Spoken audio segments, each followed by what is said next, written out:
Gospod Arahar, kaj bi povedali Mariborčanom, mislim, ki se bojijo krize, kot finančnih, mednarodno priznanj in tako dalje?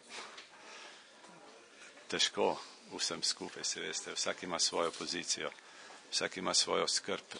Na eni strani za premoženje, na drugi strani pa se sprašuje, pač kako bo naprej v teh razmerah.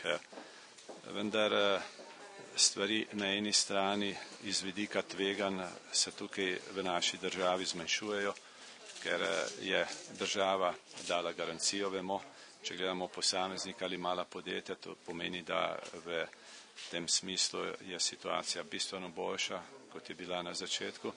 Na drugi strani pa bo moral vsak od nas razmisliti, če se bo odločil za vlaganja, za investicije, prvič, kje bo ta denar dobil, in drugič, kako bo tehtno uporabil dejansko ta denar. Kajti politika cenenega denarja je za nami. To je dejstvo. Bila je dolgo med nami, nekaj let, in kriteriji pri plasiranju tega denarja se dejansko spreminjajo. To pomeni, da moja odločitev, če vem, da grem v investicijo, da je ta investicija pomemben del in bo predstavljala veliko obveznost zame, moram dodatno tehtno razmisliti, komu bom plasiral moj produkt, ali doma, ali pa seveda v tujini. Kajti od tega bo odvisen tudi odgovor, ali bo ta investicija uspešna. Namreč vsaka kriza pokaže, koliko je bilo recimo tudi zgrešenih investicij, koliko je bilo pravzaprav življenja na obroke. Se pravi nekakšen obračun v bistvu. To je na nek način obračun s načinom poslovanja, s načinom, kako sem sam ugotavljal svojo produktivnost in ne nazadnje načinom, koga sem imel za partnerja. Kajti mnogo je v teh partnerskih odnosih, bi lahko rekli, podaljševanje tega odnosa na obroke. In kriza to onemogoča, kriza to prekinja. Kaj pa za navadne ljudi, običajne ljudi, smrtnike, ki nimajo ne v bankah toliko denarja in tako dalje, kaj kriza pomeni, kaj bi človeško povedali? Kaj kriza pomeni?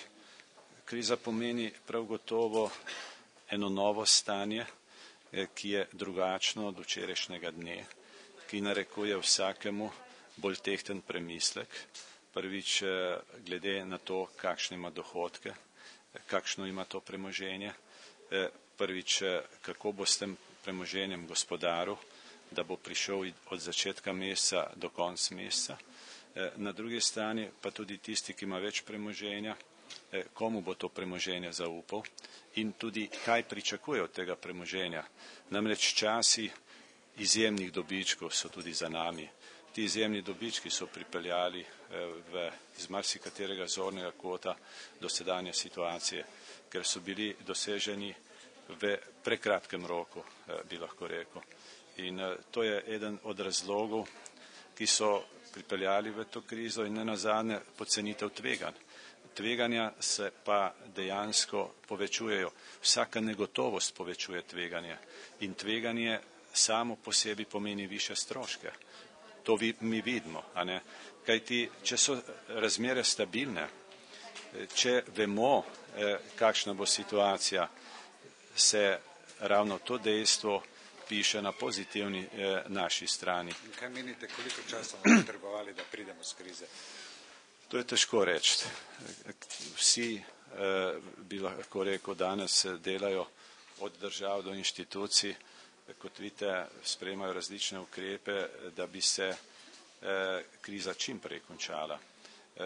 Zdaj, če človek gleda tudi ukrepe v Sloveniji, ti so programirani za 2 leti. Če gledamo sprejeta zakona, tako o državni garanciji, kot seveda tudi o možnosti angažiranja državnih garancij. Ni pa nujno, da to traja seveda 2 leti. Ima možnost seveda stvari skrajšati, pa tudi podaljšati. To je dejstvo. Če bi danes vedeli, dokdaj bo vse to trajalo, prostite, potem bi bil ta element časa popolnoma drugače vrednoten. Ampak tega nihče ne more napovedati, kot tega ni nihče napovedoval, kar se je zgodilo, kot veste. Če danes se pojavljajo nekateri, ki govorijo o tem, namreč so napovedovali. Jaz nisem še letošnjem letu slišal takih napovedi. V prvem polletju, nihče ni. Stvari so se prelomile v tistem trenutku, ko se je zrušil Lehman Brothers, velika investicijska banka v Ameriki 15. septembra, ko so se neke vrednote, ko so se neka pričakovanja, kdo je kdo na trgu, ki so bila povezana tudi s tem, da so nekateri prepomembni, da bi se zrušili, pa so se kljub temu ti zrušili. Ker in takrat se je porušilo dejansko celotno zaupanje. Kajti, če jaz verjamem vam in vas poznam in nekega dne izginete iz trga zaradi tega, ker sem ugotovil, da mi niste povedali vsega, seveda, kaj imate v svojem premoženju, kakšne probleme imate, sem potem seveda popolnoma razočaran. In danes je to največji problem, ker ne zaupa inštitucija inštituciji, ker je to vedenje dejansko, kakšno premoženje imate omejeno. In zato se danes kliče na pomoč država, da bi na ta način z državo vsi davkoplačevalci stali ob strani.